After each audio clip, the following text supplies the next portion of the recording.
అండి, నమస్తే. బాగున్నారా? నేనైతే బాగున్నానండి. మీరు కూడా చాలా చాలా బాగున్నారు అనుకుంటున్నాను. లంచ్ చేశారా? లంచ్ స్పెషల్ ఏంటి? కింద కామెంట్ సెక్షన్లో కామెంట్ చేసేయండి. అంతకంటే ముందు నా వీడియోస్ నచ్చుతూ ఉన్నాయా? అంటే మిక్స్డ్ కంటెంట్ పోస్ట్ చేస్తున్నాను. మీకు ఏ కంటెంట్ నచ్చుతుందో ఏంటో కామెంట్ సెక్షన్లో కామెంట్ చేయండి. నా వీడియోస్ మీకు నచ్చితే కనుక లైక్ చేయండి, మన ఫ్రెండ్స్ అందరికీ షేర్ చేయండి, ఛానల్ని సబ్స్క్రైబ్ చేసుకోండి.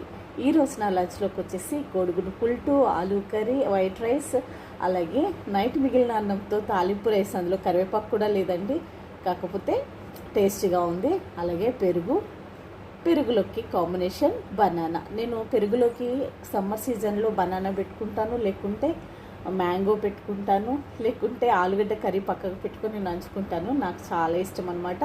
అలాగే మొన్న చెప్పాను కదా మీకు, నాకు పులిహోర కానీ ఇలా తాలింపు అన్నంలోకి ఆలు కర్రీ కానీ, బ్రింజాల్ కానీ, ఆనియన్ కర్రీ కానీ ఇష్టం.